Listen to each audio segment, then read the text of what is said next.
Right. Hello, good morning, students. Today we are learning about the atmosphere. So we've been talking all about the 4 different spheres of the Earth: the geosphere, the hydrosphere, the biosphere, and the atmosphere. Last week we talked about hydrosphere, all the water on the Earth. And this week we're talking about the atmosphere. So our objective for today: I can describe the components of the Earth's atmosphere. Perfect. So first things first, what does Atmos mean? What is the atmosphere? So Atmos, remember we always look at each of the spheres of the Earth and understand what each sphere means based on its prefix, right? So the geosphere is all the rocks and ground on Earth, and we know that because geo means ground or shape or rock, right? And hydro is all the water on the Earth, and we know that because hydro means water. So the atmosphere is all of the vapor or gases or the air on Earth. Okay, so atmos means vapor or steam or gas. Sweet. I bet you could even name a couple gases that we've learned about in our science class, right? So we're going to talk all about the different gases that make up our atmosphere. So first, pause your video and go to your Google form that you fill out during class and answer question number 1 for me, please. What does atmos mean?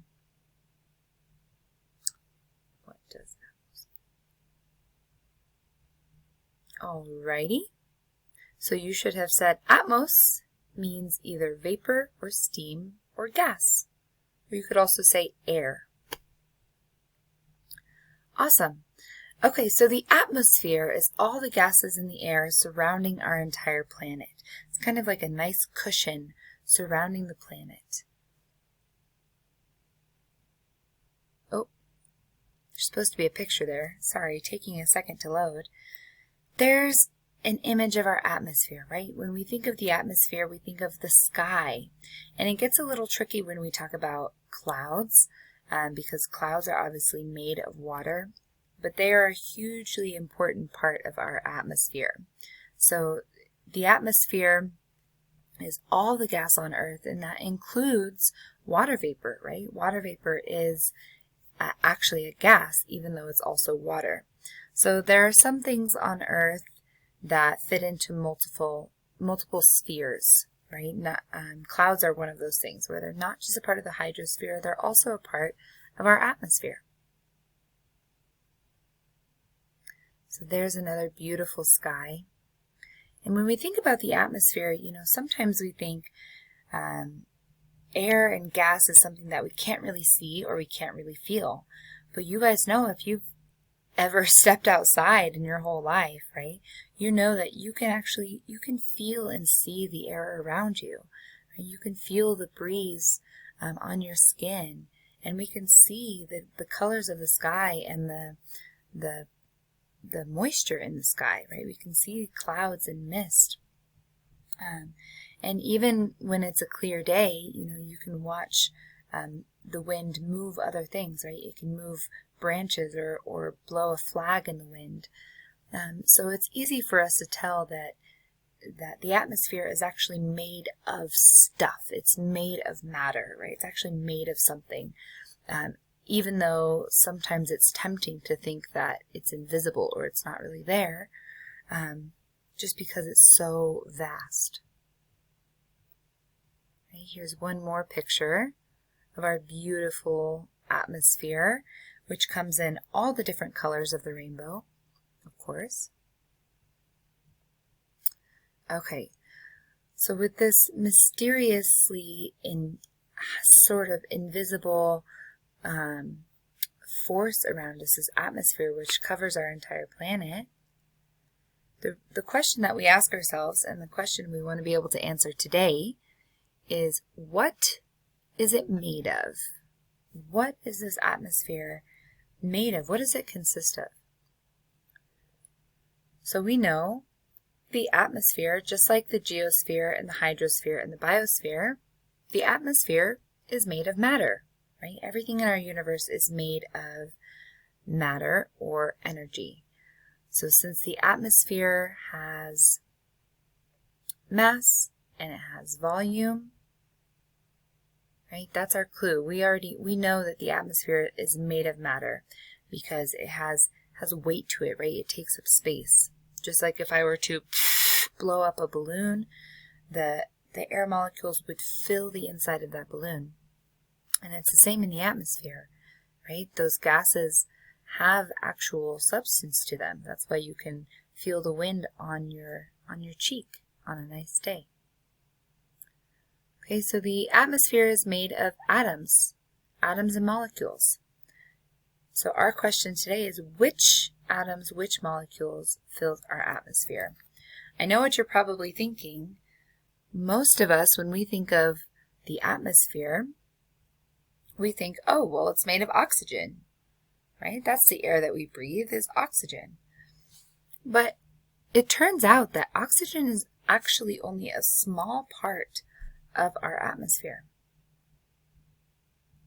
If we look at this graph, it's a picture of the Earth, but it's also, you can see a pie graph on top of it, right?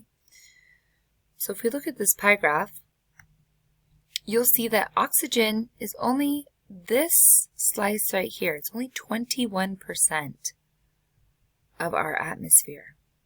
And the other majority of our atmosphere is made up of an element called nitrogen. So nitrogen and oxygen are very similar elements. They only have one proton difference between them. But those are the gases that are mostly around us in our atmosphere. Mostly nitrogen, so 78% nitrogen, and then 21% oxygen. And then if you add those numbers up, if you take 78 plus 21, go ahead and do it real quick. See if you can add those numbers together on a piece of paper or in your notes. And if you add them together, 78 plus 21, you'll realize that that's not quite 100%. It's actually only 99%. So what is that other 1% in our atmosphere, that remaining 1%? All of these gases over here, argon, carbon dioxide, and other trace gases, things like helium, ozone, there are lots of other different types of gases that make up this tiny 1%. So most of the atmosphere is nitrogen, a small chunk of it is oxygen, and then there's a little tiny sliver with a bunch of other gases in there. Argon, carbon dioxide, helium. So even though we spend a lot of time in science class talking about carbon dioxide and the importance of it and how we use it, it's actually only a very, very small percentage of our atmosphere. Okay, way, way less than oxygen even. Okay, so the atmosphere is made of these molecules of nitrogen, oxygen, mostly, and then a little bit of argon and carbon dioxide.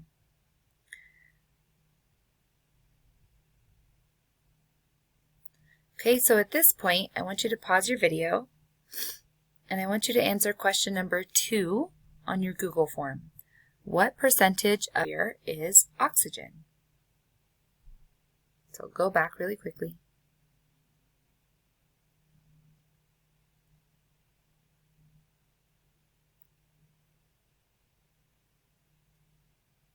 Okay, awesome. So hopefully you wrote the answer 21%. 21% of our atmosphere is oxygen. Okay, we are going to do a little bit of graphing practice with these numbers. Okay, so we've just looked at that, which is a pie graph or a circle graph, and it shows the different percentages of gases in our atmosphere. Mostly nitrogen, a little bit of oxygen, and a tiny bit of some other gases. So what I do is pause your video, and you are going to make a bar graph showing me these percentages. Okay, so I would like your bar graph to have 3 bars, one showing me nitrogen, another bar showing the percentage of oxygen, and another bar on your bar graph showing the percentage of argon, carbon dioxide, and other gases. Okay, you can just group all of those in. So you see the pause button on your screen because now is another chance to pause the video. We don't have a question number on this page because I don't know how you would do a graph in a Google form. So this bar graph I'd like you to do on a piece of paper. Please, you can do it on your note paper wherever you're taking notes, or just a blank piece of paper if you'd like to start from scratch, or if you have a whiteboard of some kind, you can do it on a whiteboard. But this bar graph does not go on your Google form, so you're pausing the video just so that you have some time to work on creating this bar graph, and I'm going to leave the information up for you. 78% nitrogen, 21% oxygen, and 1% un. Okay, so go ahead and pause and take a couple of minutes to create a beautiful bar graph. Don't forget to label your x-axis, your y-axis, and give me a title at the top of your graph.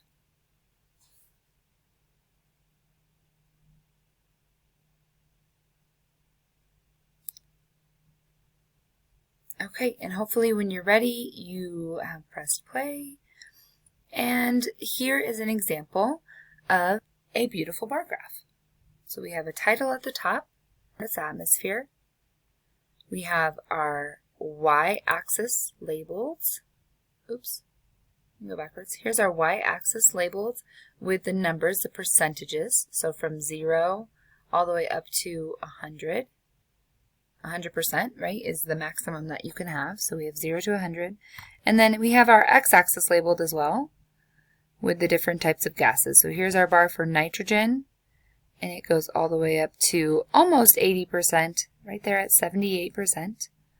And then we have a bar for oxygen, it goes all the way up to 21%. And then a tiny, barely visible bar for the rest of the gases, argon, carbon dioxide, and other trace gases. Okay, so your bar graph should look something like this. All right, nice job. So the atmosphere, another thing about the atmosphere is that it's made of layers. You might be sensing a theme here because when we talked about the geosphere, we also talked about how that is made of layers, right? The inside of the earth is made of different layers: crust, mantle, outer core, inner core. And then as we go out from the center of the earth and start expanding into the atmosphere also has its own set of layers. We're going to talk more specifically about the different layers of the atmosphere tomorrow for our Tuesday lesson. So I'm not going to go too in depth right now. I just want you to have a good understanding that the atmosphere comes in layers, right? So here's a quick picture of the layers of the atmosphere. Okay, so the thickest layers are closest to the surface of the earth, thickest layers of the atmosphere, and then the thinner layers are closer to outer space, right? So farther away from Earth. Okay, and this kind of makes sense when you think about what we've talked about with density, how things that are more dense tend to sink to the bottom and things that are less dense tend to float, right? So the air that is thicker is closest to the earth, right? Most of the molecules of air are tightly packed together, closer together as they're closer to the earth. And that's because denser things sink, right? So gas that has more molecules tucked inside of it will be more dense, and that'll be lower down, closer to the earth, which is good because that's where all the oxygen is, right? Down where we live, right down there on the surface. And then as you start getting further away from the surface of Earth and closer to outer space, those gas molecules are starting to spread out, right? They're starting to become more and more thin, or we could say less dense, right? So they're starting to spread out. And that's why as you get higher in altitude or higher up in the sky, the air is thinner, right? Thinner and colder and harder to breathe. Some of you have experienced this even in Colorado, because we live in a pretty high altitude region, which means the air in this area in our home is much thinner, right? The gas molecules are much more spread out than they are lower down. Okay. So yeah, that's why the air gets thinner as you climb a mountain. As you start climbing, you start getting it gets harder to breathe because there's not as many oxygen molecules in that air, right? They're more spread out than they were lower down. Okay, so write this word down on your note card. If you're taking notes, great job. That's my expectation for you, please, that you're always writing while you're listening, because we learn better when we're moving our bodies, and we learn better when we write stuff down than when we just listen to it, right? So do both. Listen and take notes, please. And write this word down, altitude. Not attitude. Close. It's an L, altitude. Altitude. Altitude is how high you are above sea level. So when we start talking about the different layers of the atmosphere, you'll hear me say the word altitude a lot, right? Something that is, because when we think about, the atmosphere, we wonder, where does it start, really? Right? So the sky, or the atmosphere, starts right at the sea, right at the ground, right? Right at the top of the ocean is right where the atmosphere starts, okay? Basically right at your feet, right? As close to the ground as possible. That's where the whole entire atmosphere starts, right at this meeting point right here. So when we talk about the layers of the atmosphere, we're going all the way from the ground, right, out to space. So the higher the altitude, the higher in the sky you are, the closer to space you are. And the lower the altitude, oh, here's a picture of really high altitude, right? So planes are flying at very high altitudes, closer to space and further from the ground. And then lower altitude means closer to the ground, right? Closer to sea level. So altitude is just how high above sea level you are. That'll be an important word to remember tomorrow when we start talking about the different layers of the atmosphere and how they change from one altitude to the next. Okay, all right, so pause your video, please. And at this point, go to your Google form and answer question number 3. What does it mean to live at high altitude? Again, this is important for us in Colorado because we do live at high altitude. We live almost 7,000 feet above sea level. So our air here is more thin than it is down at sea level. Okay, so pause your video. If you haven't already, go answer question number 3 for me, please. Awesome.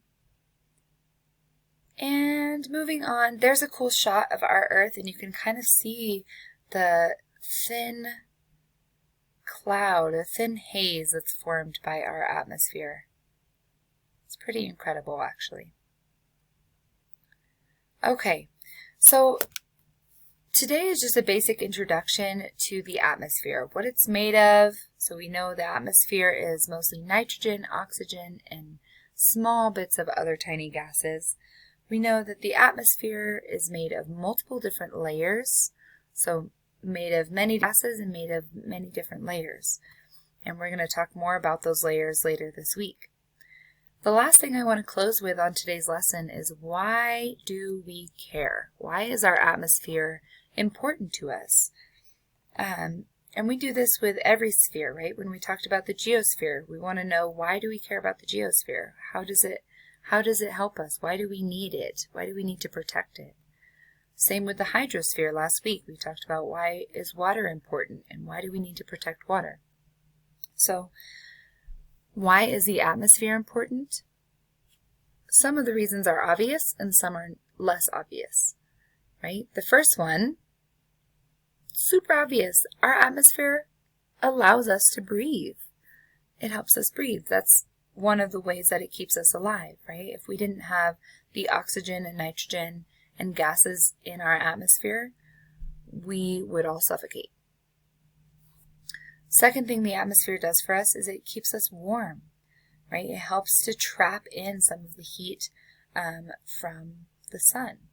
So as we go throughout this week, we'll learn more about what's called the greenhouse effect and greenhouse gases and talk more about how our atmosphere functions with heat. But today, just for our general knowledge, just know that without our atmosphere, our planet wouldn't be livable, right? Our atmosphere is like a cushion that keeps the heat in and keeps our planet at the right temperature for life. Number 3, it helps us with our water cycle, right? It helps distribute water around the earth, and that's mostly due to clouds, right? The atmosphere is responsible for our weather and our climate, and we know that without clouds in the sky, the water cycle couldn't continue, right? So that's one reason why the atmosphere is hugely important, because it supports the water cycle and supports our hydrosphere. Okay, and then finally, the last one, which might be less obvious, might be something that you never thought about before, but our atmosphere actually acts as a shield, a protective shield. It's a barrier that protects us from the sun. So you guys already know, when we've talked about how the sun, yes, keeps us alive, but also has a lot of radiation, right? It is an extremely powerful force, and the energy from the sun, while it helps us to survive, right? It keeps us alive. It also can hurt us, right? It can give us cancer if it's too strongly concentrated. So our atmosphere does double duty of not only absorbing some of the heat from the sun, but also reflecting the most dangerous and harmful radiation from the sun. So here's a good image to kind of show the heat of the sun as it's being blocked. Well, it's not really the heat that's being blocked by the atmosphere, but the radiation, harmful UV rays that come from the sun. And a lot of those rays are getting blocked. Some of them make it through into our atmosphere, and that's why we still get sunburns and we still get skin cancer.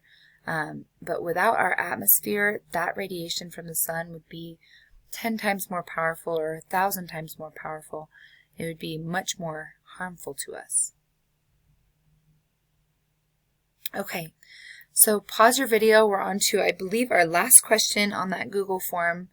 Question number 4. Name 3 reasons that the atmosphere is important to us. So name 3 reasons. Why do we need our atmosphere?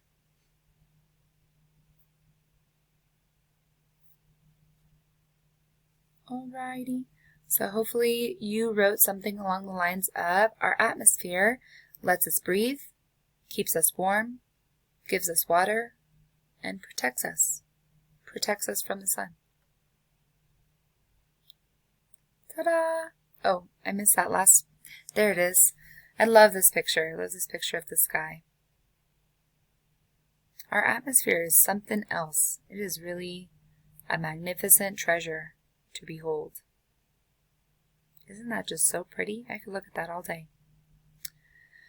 So, I will end with saying that we are very lucky to live here. Our atmosphere is a rare and beautiful thing. We don't know of any other planets with an atmosphere like ours that can support life. An atmosphere that's so thick and full of nourishing, life-giving gases. It's really quite amazing. So we're lucky. We're lucky to live on this planet, and we know that our planet is one of a kind. We might not be the only planet with life on it, but we're certainly the only planet with this combination, with these 4 spheres, the sphere, the hydrosphere, the geosphere, and the atmosphere, all working together, right? We've never found another planet that has that combination of life-giving goodness. So our atmosphere is a hugely important part of what makes our planet livable, right? It protects us, gives us life, and it's crucial. You guys know I love that word, crucial, meaning important. We love you, atmosphere. Yay! And I love you, students. Hope that you learned something today. Today was just our little introduction into the atmosphere, so nothing too crazy, but hopefully you have a good understanding of what it is and what it's made of. And tomorrow we're going to start getting into the nitty-gritty of the different layers of the atmosphere and the different roles it plays in our environment. Okay? Alrighty, that's all for now. At this time, you are ready to first take your DOL and then do the LSAE work. All of our resources, I have compiled all of our resources into our daily agenda, so a similar style to the way Ms. Pothauer and Ms. Bea have been doing it, and just creating one daily agenda for the day.